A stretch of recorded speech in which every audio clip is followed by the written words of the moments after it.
नमस्कार दोस्तों, फिर से इस बार प्रज्ञा प्रकाशन इंस्टीट्यूट में आपका स्वागत है। पिछले क्लास में हम जाने थे बाढ़ की हानि के बारे में और अभी जानेंगे बाढ़ के निरंतर उपायों के बारे में।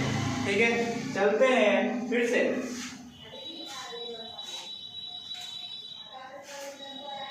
यानी बाढ़ के नियंत्रण के बचाव के प्रबंधन के बारे में जानेंगे।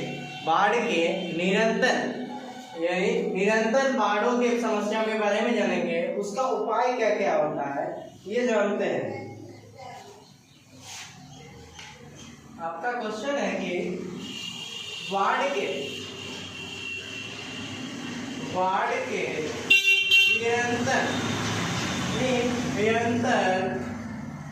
नियंत्रण बचाव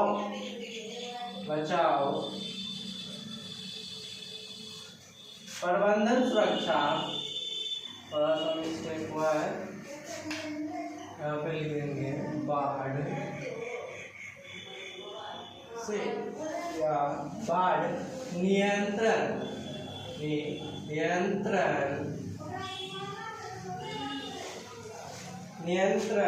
बचाव प्रबंधन से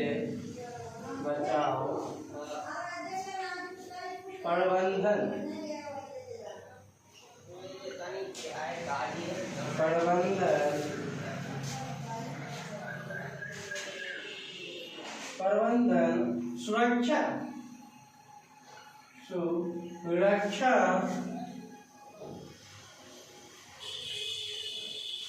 आकस्मिक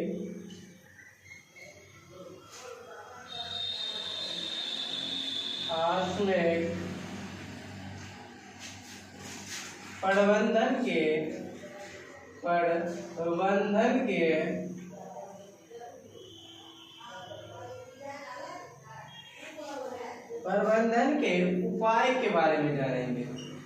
उपाय के बारे में जानने आएंगे।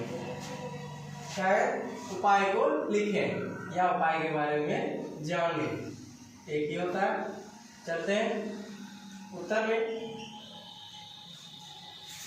उत्तर लिखेंगे कि पहले बाढ़ नियंत्रण के उपाय। बाढ़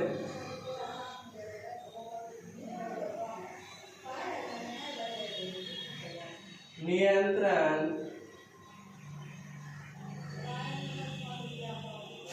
के उपाय निम्नलिखित, यहाँ पे लिखेंगे निम्नलिखित। ठीक है, पहला पॉइंट है आपका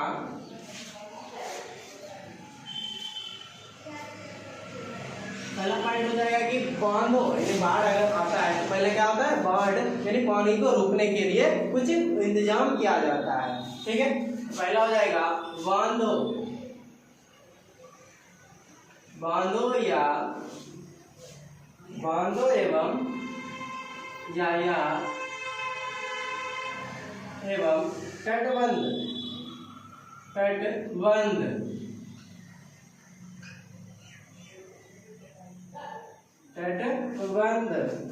एवं तटबंध का निर्माण।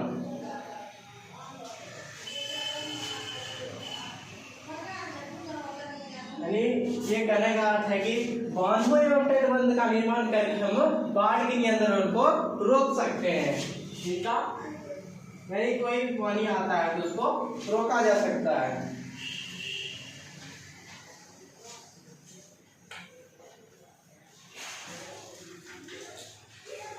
यानी दूसरा हो गया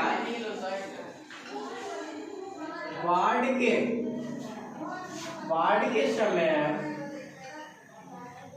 के समय ऊंचे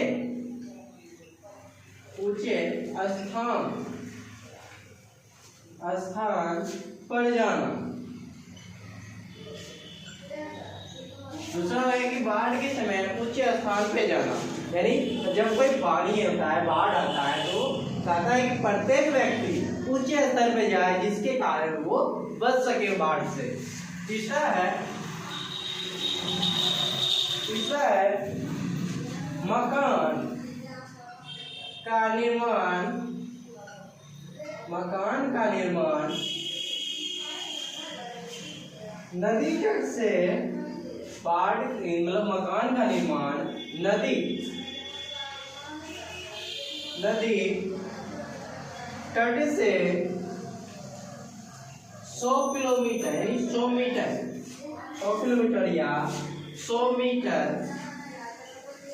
दूरी होनी चाहिए, दूरी यानी दूरी होनी चाहिए,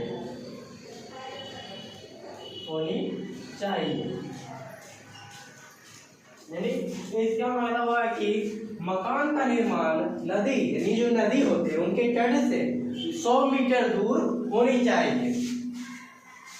ठीक है। चौथा है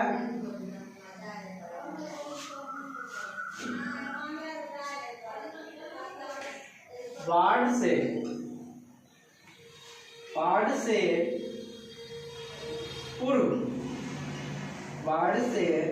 पूर्व सूचना टेक्निकी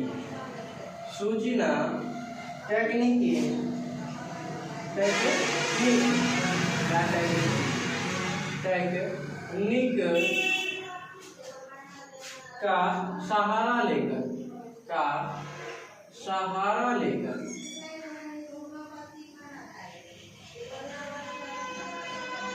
यानी इसका अर्थ होता है कि बाढ़ से पूर्व यानी बाढ़ से पहले सूचना टेक्निक यानी सूचना जानकारी लेने का सहारा लेकर, यानी किसी बाढ़ जब आता है उससे पहले सूचना टेक्निक का सहारा लेने का है, यानी कोई काम जैसे टेक्नोलॉजी होता है अभी कुछ चीज की जानकारी लेकर हमारा कोई उपाय करना चाहिए, वही इसका हो जाएगा क्या, बाढ़ का नियंत्रण का उपाय। ठीक है।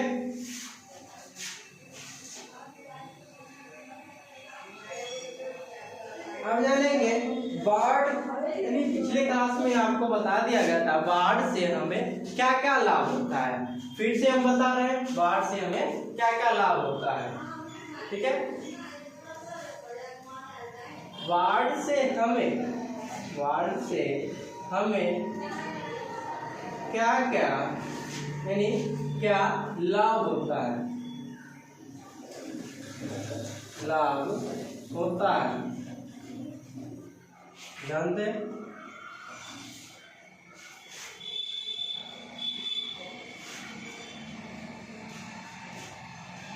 उत्तर में लिखेंगे कि बाढ़ से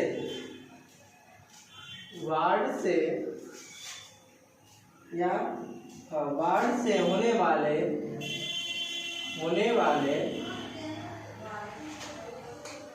कुछ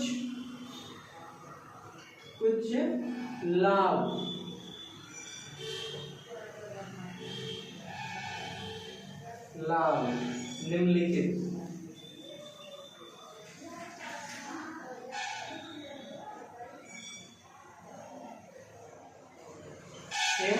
पहला हो जाएगा आपका कि बाढ़ से आने वाले, यानी बाढ़ जो आता है, बाढ़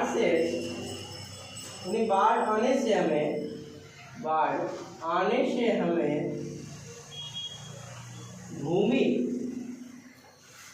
भूमि की जो उपजाऊ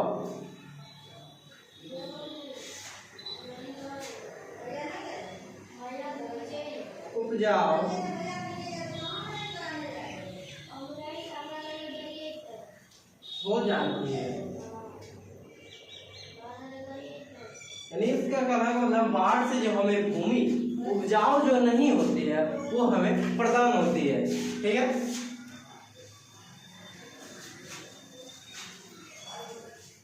यानी बाढ़ जब आता है तो बाढ़ से जो हमारे शहर या गांव में जो गंदगी रहती है वो साफ हो जाती है। दूसरा वही है कि बाढ़ से यानी बाढ़ के आने से हमें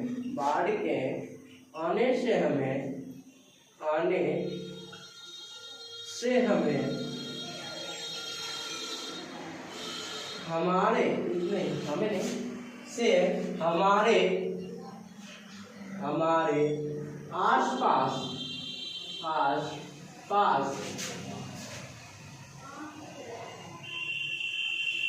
पास की गंदगी साफ हो जाती है,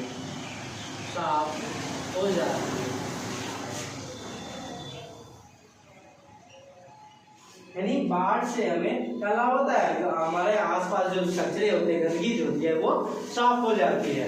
तीसरा है आपका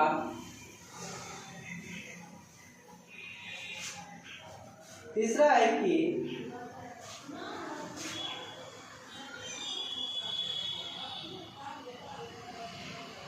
इसके कारण, यानी बाढ़ के कारण, समझ लेगा, बाढ़ के कारण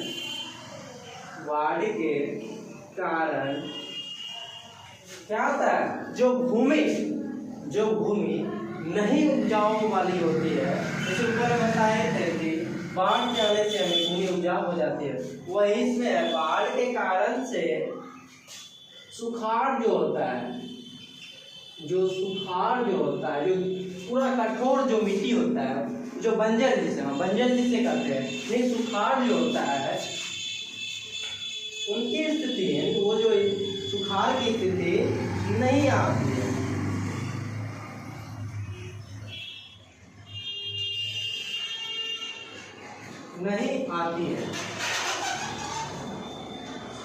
क्योंकि जो बाढ़ आएगा तो पानी जो सुखाड़ जहाँ होगा वहाँ की स्थिति क्या परिवर्तन हो जाएगा, वही इसमें कहता है कि बाढ़ के कारण सुखाड़ की स्थिति नहीं आती है। ठीक है, आगे चलते हैं।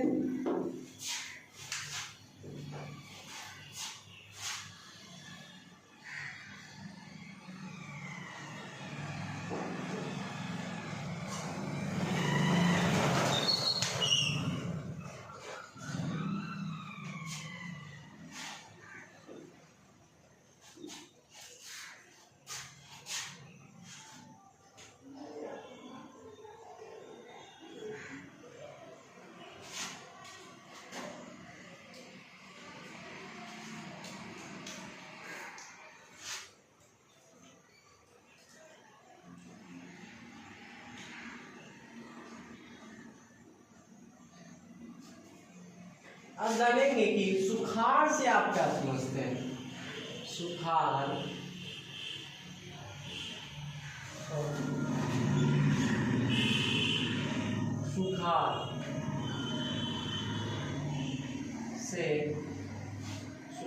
से आप क्या समझते हैं, आप क्या समझते हैं। ठीक है, सुखाड़ क्या है सुखाड़?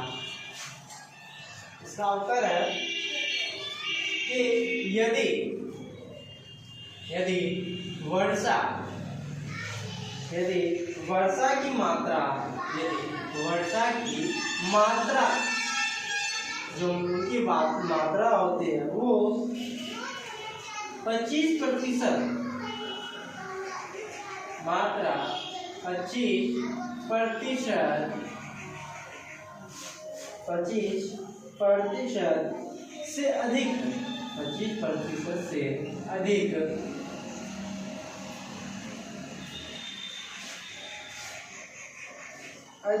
या अधिक की कमी होती है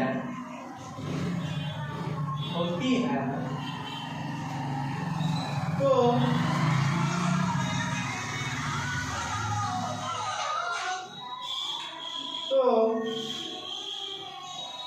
ऐसी स्थिति में यानी जो होता है, यदि वर्षा की मात्रा 25% से अधिक की कमी होती है तो क्या हो जाता है, सुखाड़पन आ जाता है। ऐसी स्थिति में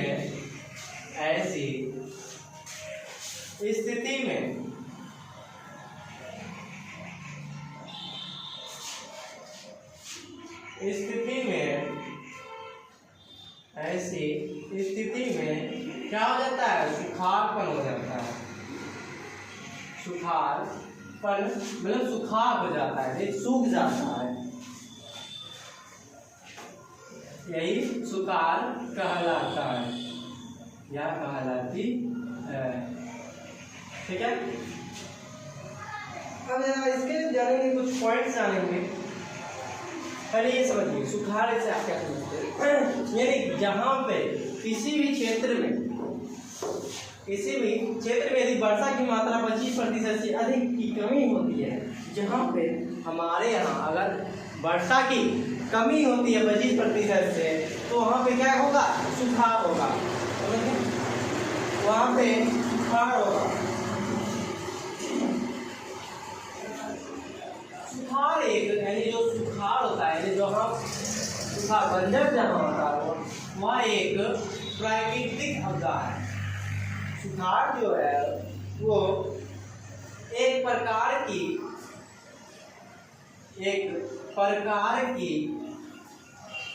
प्राकृतिक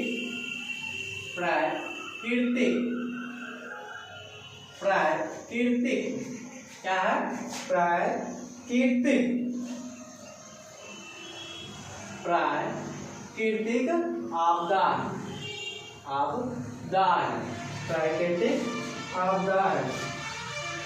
ठीक है, यानी सुखाड़ एक प्रकार की क्या है, प्राकृतिक आपदा है। दूसरा पॉइंट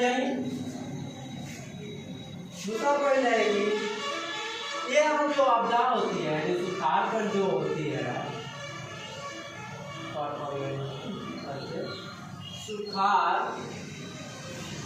सुखाड़ जो होती है,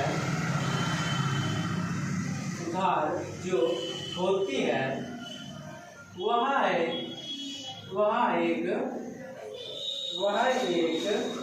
धीरे धीरे आपदा होती है। यह आपदा यानी सुखाड़ जो होती है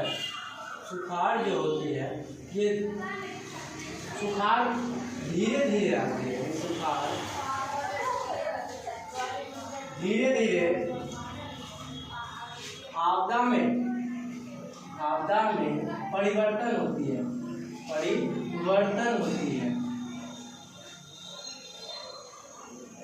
यानी सुखाड़ जो होती है वो धीरे धीरे परिवर्तन होती है। ठीक है, अगला है पॉइंट, सुखाड़ के लिए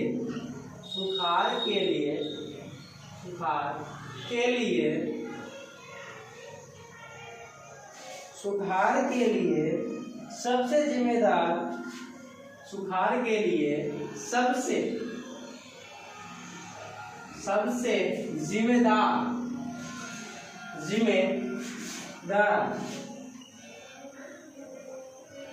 यानी सुखाड़ का सबसे जिम्मेदार भाग वर्षा की कमी होती है। सबसे जिम्मेदार कौन होती है, सबसे जिम्मेदार कारक वर्षा की कमी होती है।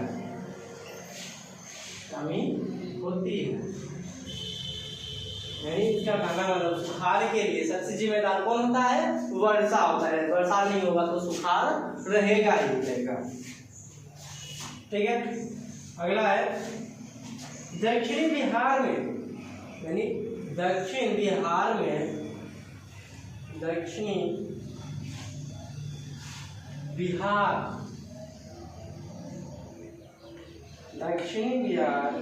सुखाड़ से ग्रसित रहता है।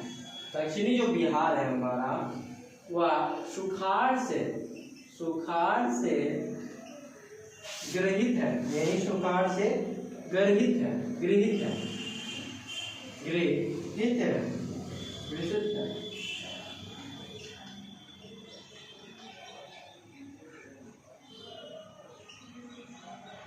यानी उनका कहना दक्षिणी जो बिहार है वहाँ सुखाड़ में ग्रसित रहता है। यानी हर पल क्या हुआ, सुखाड़ रहता है। ठीक है, आगे चलते हैं। इनका कहना पहले समझा था आपको। सुखाड़ से आप क्या समझ, सुखाड़ यदि वर्षा की मात्रा जहाँ पे 25% से कम हो, यहाँ पे क्या होगा, सुखाड़ होगा। सुखाड़ एक प्रकार की क्या है, प्राकृतिक आपदा है। सुखाड़ धीरे धीरे आपदा में परिवर्तन होते हैं। ठीक, सुखाड़ के लिए सबसे जिम्मेदार कारक कौन होते हैं, वर्षा होते हैं। दक्षिण बिहार में सुखाड़ से सबसे ग्रसित है। ठीक है,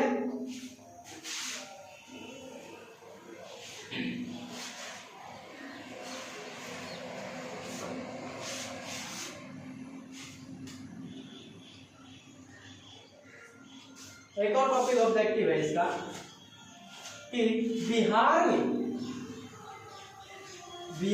में 16% या बिहार का लिख लेते, बिहार का 16% क्षेत्र,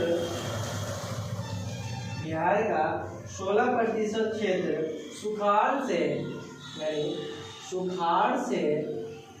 सुखाड़ से प्रभावित रहता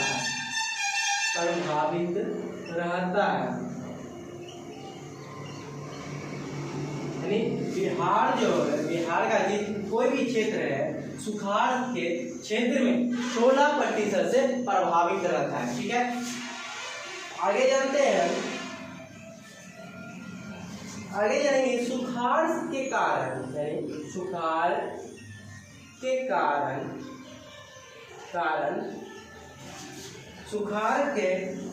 कारण होने वाली, यानी सुखाड़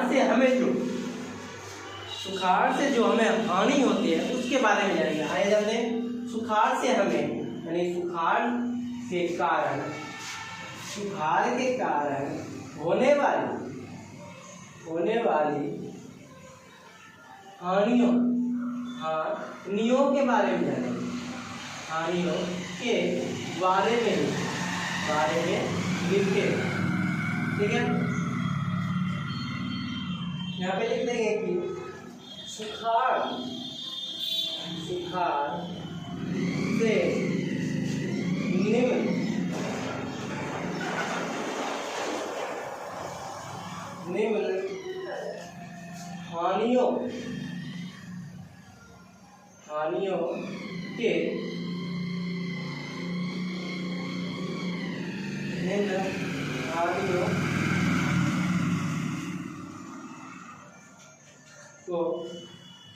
निम्न हानियों को लिखे नहीं, निम्न हानि के बारे में नहीं तो लिख सकते हैं निम्न हानि हो सकती है, निम्न हानि हो सकती है। बहुत जरूरी है, जब कोई सुखाड़ हो रहा था निम्न हानि होवे करेगा इसका हानि। पहला इसका भारी मात्रा में फसलों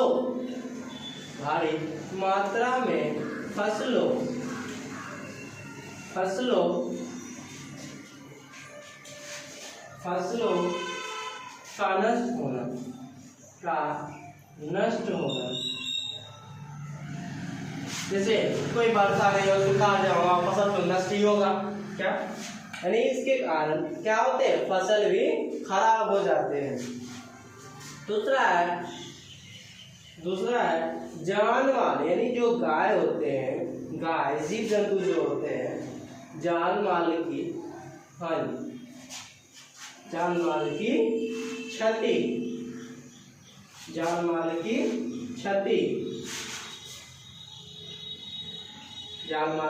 क्षति होना। ठीक है, यानी जान माल की जो जीव जंतु जैसे चरवाहा होते हैं, जो घास नहीं होगा तो क्या सुखाड़ के कारण क्या होगा, जान माल की क्षति होगा। आपका अगला है कि फसल उपजाऊ होने के कारण,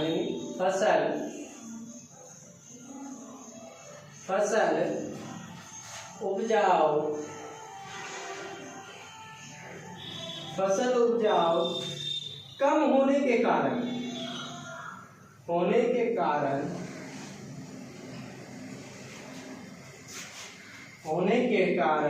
महंगाई बढ़ जाती है।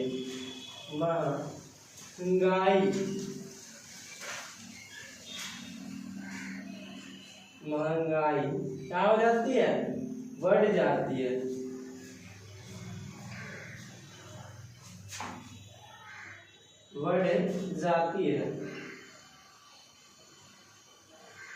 या जाना लेकिन बेहतर रहेगा।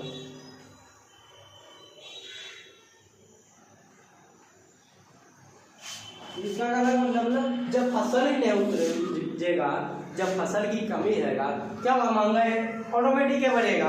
कोई चीज की अगर क्षमता नहीं रही अगर नहीं मिल रही है तो उसकी जो होती है दाम से तिगुना दुगुना या चौगुना हो जाएगा, क्योंकि महंगाई बढ़ जाएगी उसकी।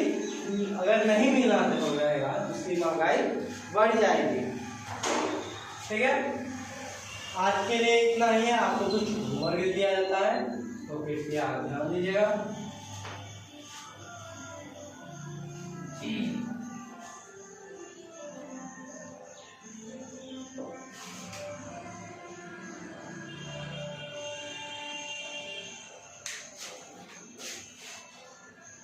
लगता है कोई लोग सब्सक्राइब नहीं करते, लाइक तो जरूर किया कीजिए, लाइक सब्सक्राइब जरूर किया कीजिए।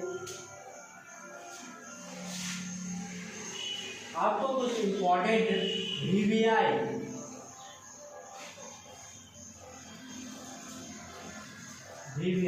क्वेश्चन दिया जाता है, जो कि आप करके आइएगा।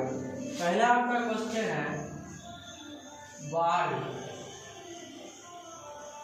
यानी बिहार में बाढ़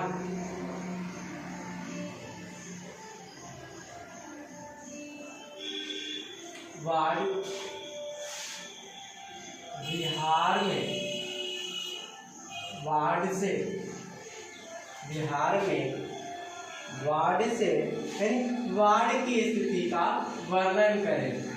बाढ़ की स्थिति का वर्णन करें।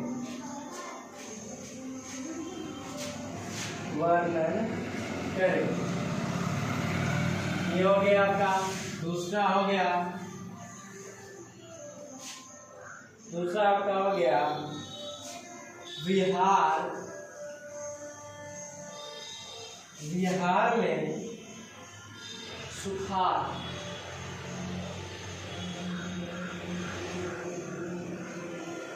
सुखाड़ की स्थिति का वर्णन करें। ठीक है, दो हो गया। ये सब इम्पोर्टेंट क्वेश्चन है, तो जरा बना के आइएगा।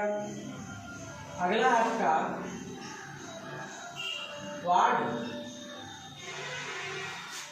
बाढ़ द्वारा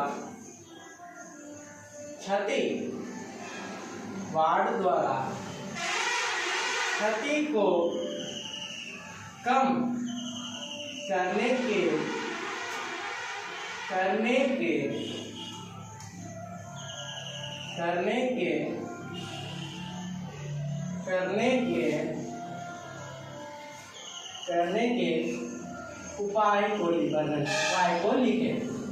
उपाय को लिखें।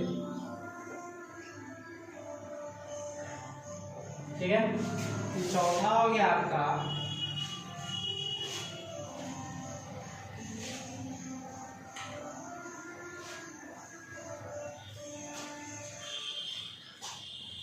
भूकंप किसे कहते हैं? क्या है?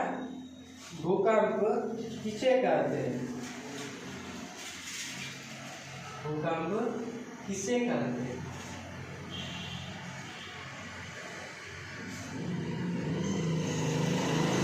यहाँ तक आपके लिए भी यहाँ तक इतना ही काफी है।